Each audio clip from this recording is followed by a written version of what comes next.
All right. Well, we've got some people loading up, it looks like, so I'll go ahead and get started.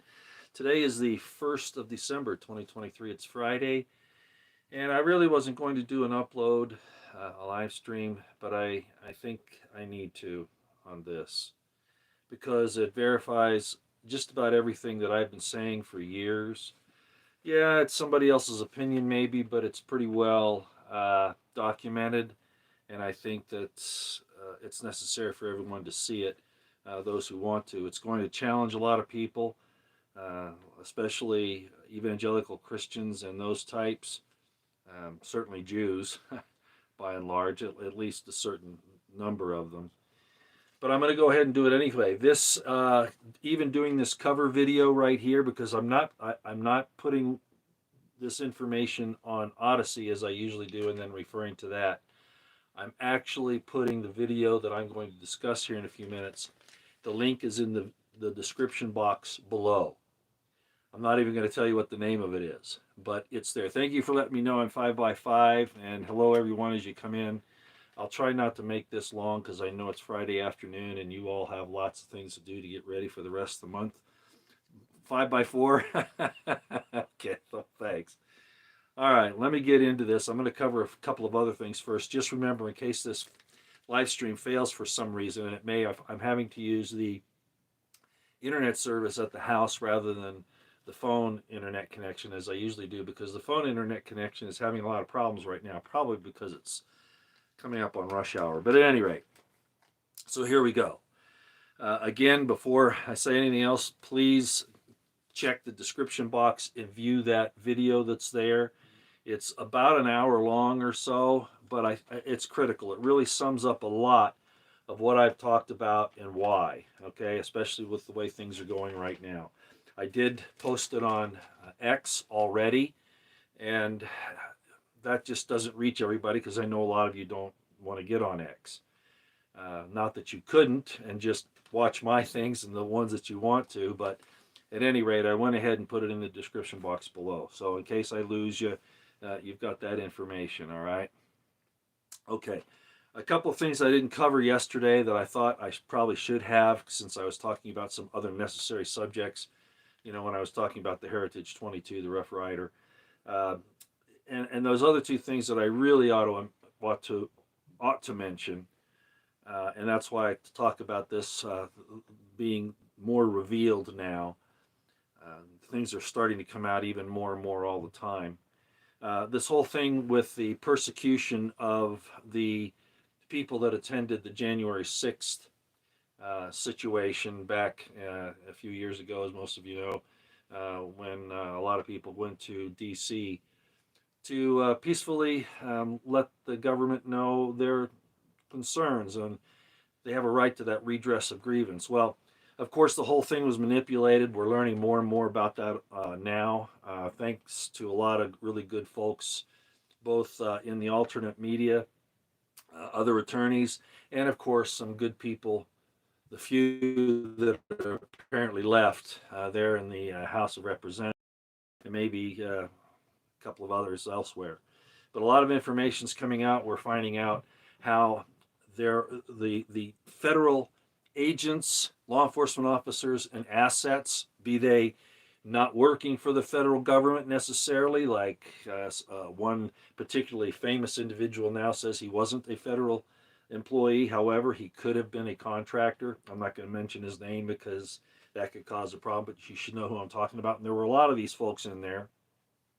We're finding out now that not only were these assets and these agents and officers in the crowd to monitor it, that wasn't their primary purpose, which would have been legitimate. Anytime you have a large crowd, you got to have people in there that can kind of keep an ear to the ground and an eye on the people. That's understandable.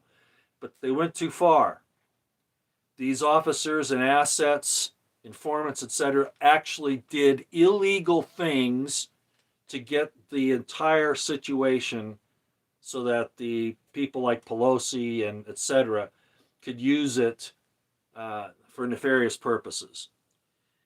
And that's exactly what happened. We're finding out now that there, of course, we've known this for some time, that there were some Ukrainian assets in there as well that our government was using to push this thing along, doing some of the violent things, especially breaking windows, etc.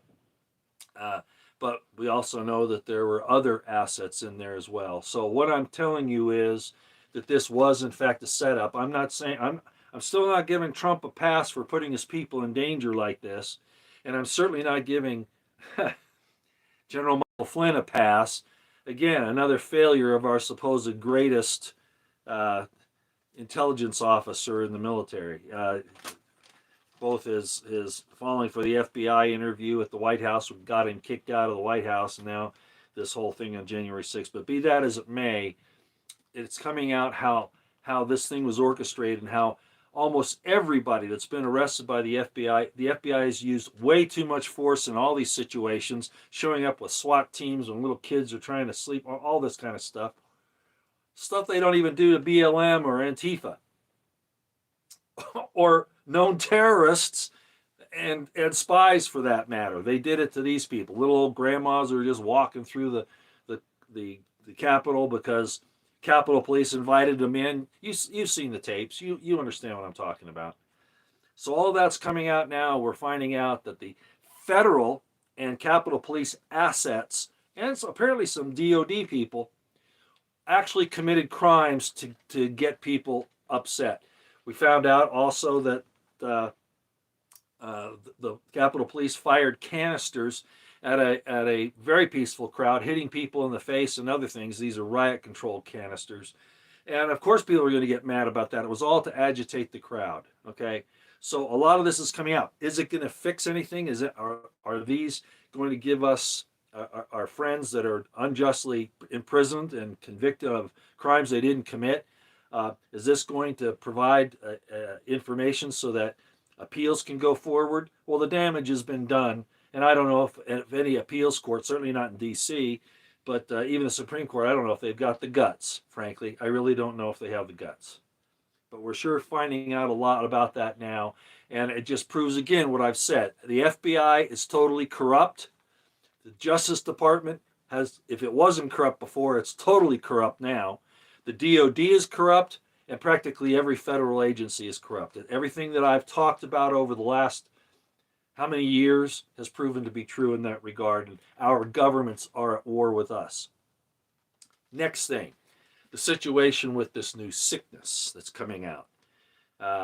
Funny the timing on that. Regardless, again, here we are with our governments at war with their own people.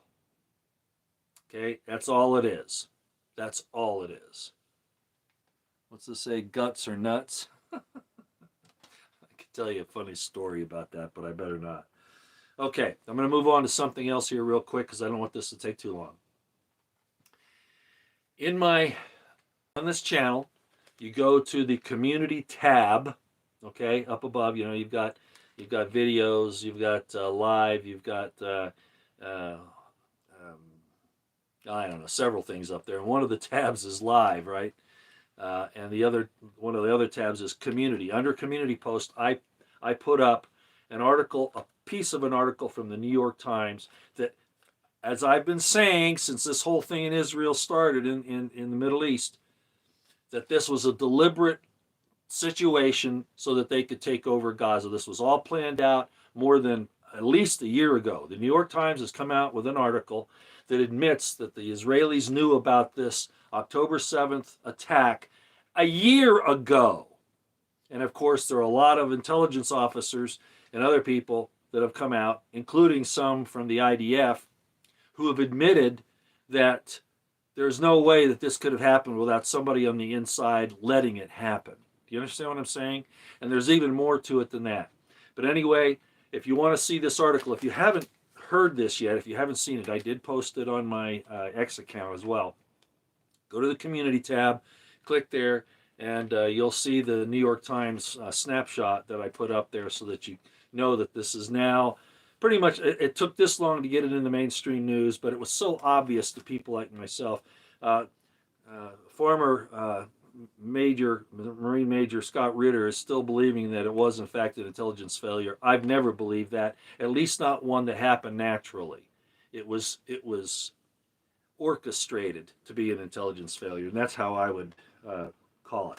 So anyway, Here we are again with the Israeli government doing what so many governments today do, but especially them, and they've been doing, those types of people that run that place have been doing this to their own people for thousands of years. They set up their patsies in their own people, have them killed, and then they can use that as an excuse to move forward, saying, look how we're being picked on, we're victims again. If you don't understand how this thing has worked through history, you need to study that. Okay, that's how they do it. They cause difficulties, casualties, horrendous things happening to their own people or people that they claim to be a part of, let me put it that way, so they can justify doing other things. And the word Holocaust, as I explained to you once before, not too long ago, means a sacrificial burnt offering. Who called what happened in Germany in that time period back in the 1930s and 40s, who called that a sacrificial burnt offering? Who did that? And that tells you the mindset of the people that play the victim today, okay? And who they were really sacrificing for and in behalf of their cause.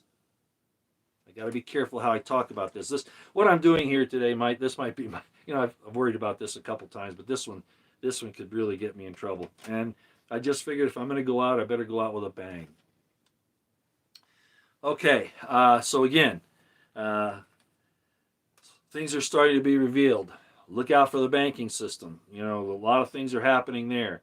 I'm not a financial guy. I'm not going to try to tell you how to handle that, but it's going to get bad. It's real obvious. The food situation, the lockdowns, apparently they really are concerned. They really are trying to push this again. WEF and the World Health Organization, who we should be booting out of the country and having nothing to do with. Our leaders, especially Biden, of course, and his ilk, are out there stroking them. Who pays these people in our government to do this to us?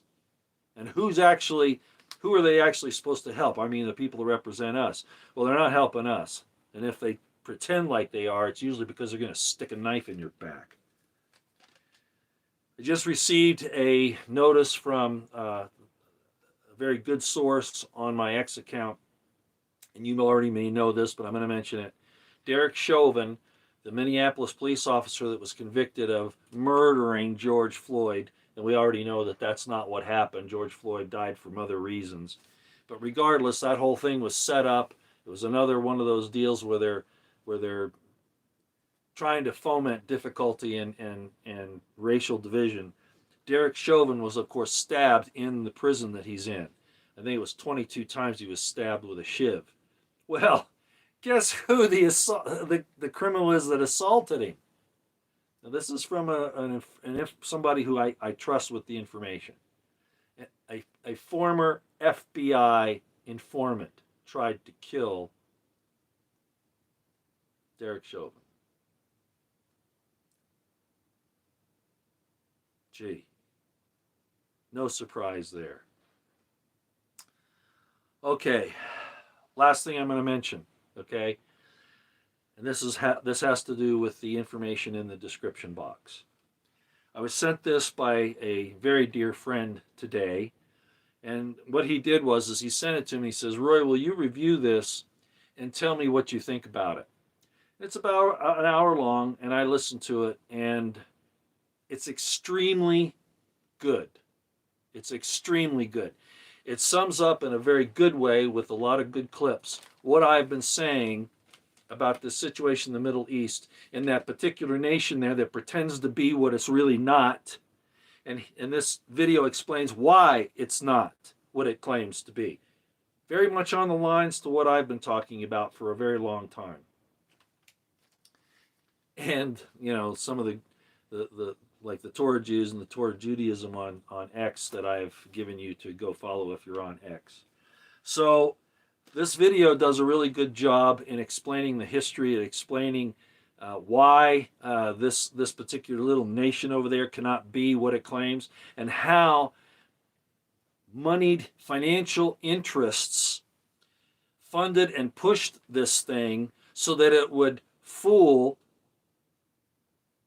Christians. I'm really surprised. I think Rick Wiles of True News is willing to go here now too. I think he is. Maybe he has been this way for a long time, but I actually heard him say that what is doing right now is not what godly people do. I don't care what the Torah says. Okay? Yeah. For all the reasons I've explained, that they're not even permitted to do what they claim Torah tells them to do because they're not Torah observant. Anyway, Rick Wiles of True News even goes there, and I appreciate him doing that. So I listened to this, and I can tell you that almost all the information I agree with 100%. And I'll just go ahead and tell you what I have a problem with, okay? And this is normal. I probably shouldn't even bring this up because I think my caveats on this video are at this point of such minimal concern that I probably shouldn't. But I want to be consistent, okay? That's the only reason why I'm going to say what I'm going to say right now. Again, I agree with everything that's in there, but there are a couple things I have a problem with.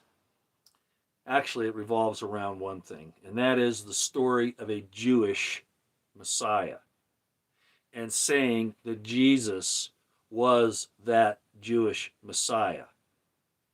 I have a problem historically with that and even scripturally.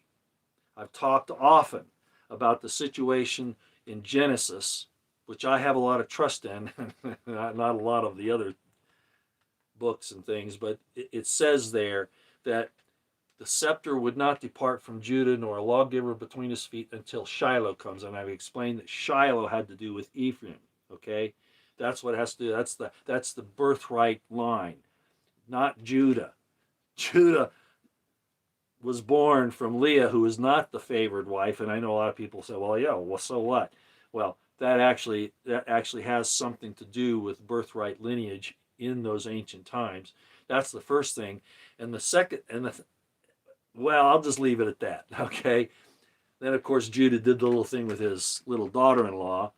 That's another problem there. But at any rate, so what was God telling Israel, if you believe the Bible, okay? I'm talking about it from that point of view. The Bible itself says that it's going to be the Judah line that has the kingship, right? The scepter. And yet the very first king of Israel was a Benjaminite, Saul. Well, why was that? Well, did God lie? Did he change his mind? Or was he trying to tell them something? Well, if you remember the story, you have to go back to Judges. That's how it was supposed to be. There wasn't supposed to be a king. God only was to be the king. And Israel was to be not just the chosen seed, but those nations that then, because of the desire in their hearts to be like God, I should say that's the wrong thing, to be like Israelites, to be in that mindset of loving God, would be accepted. Okay? And the high priests in the early parts of the history of Israel would go into the Holy of Holies. They didn't curse the 70 nations. They asked God to bless them. And that his spirit would rest upon them. Okay? And not necessarily even they convert to, to the Israelite way, but that God's spirit would permeate all those people and that they would come to an understanding of God. Okay? And I'm not going to get into it any deeper than that, but that was really the idea. And so there was no king of Israel. They only got a king because why? Does anybody know why Israel was finally given a king? Well, God told Samuel when the people were doing this, hey, Samuel, don't be upset. They're not rejecting you. They're rejecting me. All right? They weren't supposed to have a king except God himself, who would be in their hearts and minds. You've heard me say that how many times? Have the Spirit of God in your heart and mind. That's really where we're supposed to be. All these little institutions and all these little divisions aren't supposed to be there. So, there was never supposed to be a king of Israel, and the first king was a Benjamite, not a Judahite. So we had a problem. So what's God telling Israel? Okay, do what you want. Everything from then on is being controlled by a certain group of Jewish, quote-unquote, Jewish elite. Some of them priests, like Ezra And I've talked about that before.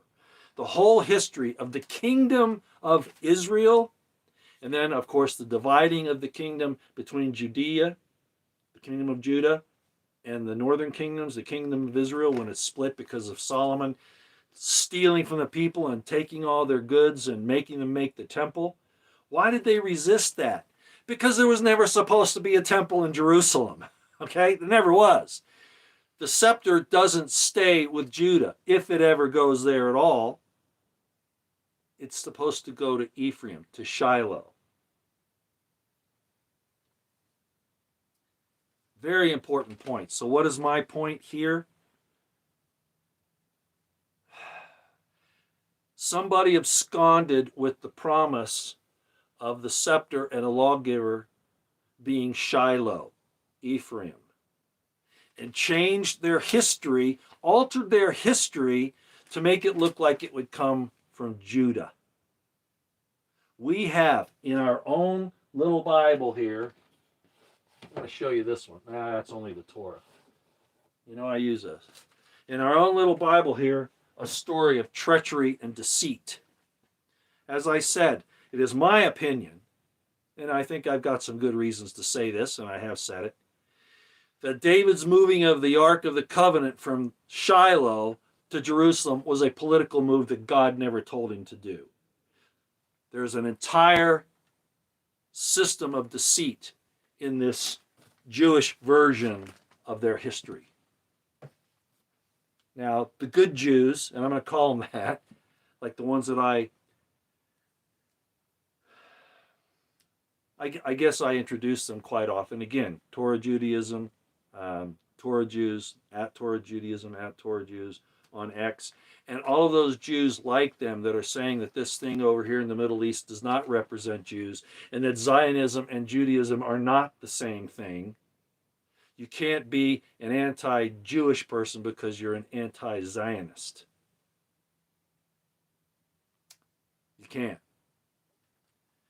And the many hundreds of thousands of Jews believe that there's something wrong with this supposed state that's supposed to be the Jewish state, that it's not supposed to be there. And when you look at this video below in the description box, take the time and listen. I think the presenter there is, he's obviously European of some sort, but he's done a good job. All right. Again, I'm saying that if you want to understand what's really happened here and how we've been bamboozled, at least to the point of accepting that country as some modern state that God has been behind and has created, and that says that that's his choice people, you got to listen to this video because he's going to tell you pretty much the same things I have and even go into some other depth because he takes the whole time, the whole hour to do it. And again, the only thing that I would disagree with, not the principles of Jesus Christ. No, I accept those principles of Jesus Christ. Love thy neighbor as thyself. Love God with all your heart, mind, and strength. You know, do good. All those wonderful things. Even being willing to sacrifice himself to save his friends. I go along with all that. But I find something wrong with the New Testament saying that he's a Jewish Messiah. And I've said that in my book that some of you should know by now. I've talked about it enough. My reasoning behind it is in this book, which is out of print. Okay, I've already told you that. But you can get it online. You can read it if you go to, on this channel, if you go to the playlist and you go to Reading the Crimson Thread, you can go there, and some of those, I think almost all the videos, give the link so that you can go read this online. Okay? You might even be able to download it if I'm not mistaken. Yeah, the Gray Zone is good. I like the Gray Zone. They're getting attacked a lot by the Zionists at this point. They're getting attacked a lot. They're calling them false information, misinformation, propaganda. No, I think the Gray Zone is doing an excellent job, as are a lot of other folks. And I won't name all of them now. It would take me quite a while. There are a lot of people that are coming forward. But at any rate, that would be my only caveat, and I know that's going to tick off a lot of Christians and certainly a lot of Jewish people of what I just said. Uh, Actually, the Jews probably won't mind me saying that the Jesus that's in the past wasn't a Jewish Messiah. They probably won't get upset about that. But taking it to the next level, that the person that we're looking for isn't even a Judahite, because they would say that the Messiah is going to come. Well, they're different Messiahs, and I've talked about those. There are actually three Messiahs in the Old Testament that are foretold: the Messiah of Aaron, the Messiah of Joseph, and the Messiah of David. And the Messiah of David's the only one that anybody ever wants to talk about. They don't understand the other two. And I've done a lot of work on that, and I've talked a lot about it in my presentations in my religion series under the playlist, the religion series and the Eisenman series both. I've explained that. I think we've all been bamboozled, deceived, put down on the wrong path. Not the principle of, again, loving your fellow man and all those good things, but who is actually involved in that and what the lineage of that person is, and whether or not you are of that lineage, you can still partake in it if you have a change in your heart and mind, which is BP Earthwatch has said, Jesse, the real point of the translation is that you're born from above, and that has actually two meanings. Okay, it doesn't mean just that you have a change of heart and that you accept God's spirit, and that you have His law written in your mind and in your heart. There's something more than that too. It also means that you have actually, if you accept that, chances are, I used to have an NCO that when you're out on the field, you do something wrong, he'd say, "Hey, sir, chances are that you're gonna get shot," something like that. He was really funny. But chances are, you are spiritually part of that family, because that's what I've talked about, isn't it? The Tetragrammaton is a system of God's family. Okay, I won't take any more of your time. I think I probably explained more than I should have. Yeah, circumcision of the heart. I don't want you to think I'm a Pauline Christian. I'm not. I still have very little respect for Paul, but he was plagiarizing a lot for his own benefit, and he even admits that. Jesse, Roy, I think one of our main problems is overestimating the value of mankind. The animals were here first. Adam was last. Mankind has been the reason for the great floods. Well, Jesse, what I would say is, that's why I have a real problem with first and second Genesis. In my estimation, because if you look at the order of creation that's given in the first chapter of Genesis and compare it with the second, it's reversed. Where the animals and all that were first placed in the first chapter of Genesis was first, so that when God created or had His children, they would come into a habitation already prepared for them. The second chapter of Genesis, in my estimation, is this world, and man comes first, if you look at that timeline. Okay, mankind is God's great work. We are His family.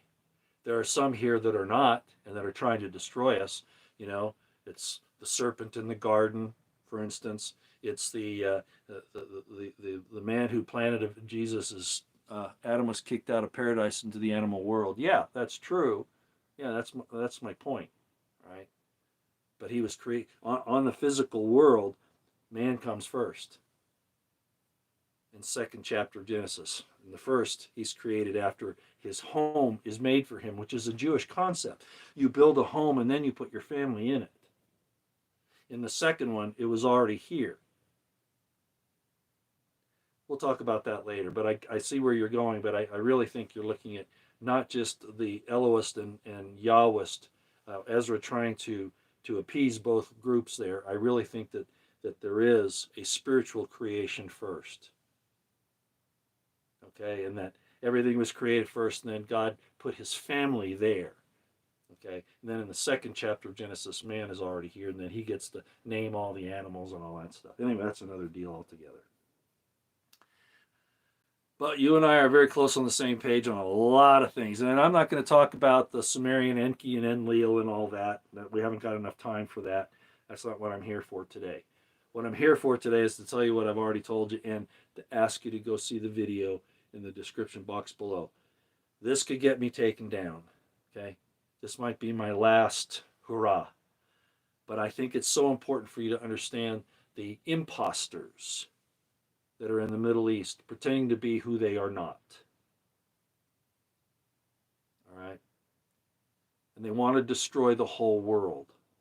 And they alone be left to rule over the earth. That's how serious this is. You want to see real racial, ethnic supremacy? It's not the white folks in Europe or in the United States. It's not. It's a little country. It's run by a small group of people who have deceived so many others into thinking that they're something that they're not. That's all I got. I'm not going to go any further than that.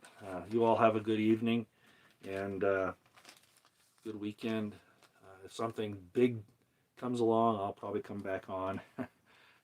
But at this point, I think maybe just take a rest this weekend and start getting ready for the event that's coming down, 3 to 4 weeks down the road, if that's what you're into. And I still like the Christmas season, Thanksgiving to Christmas season, because even though it's based on some pagan things, I realize that at least it's a time where we're given a little chance to spend more time with family and to do things together and to show our appreciation formally.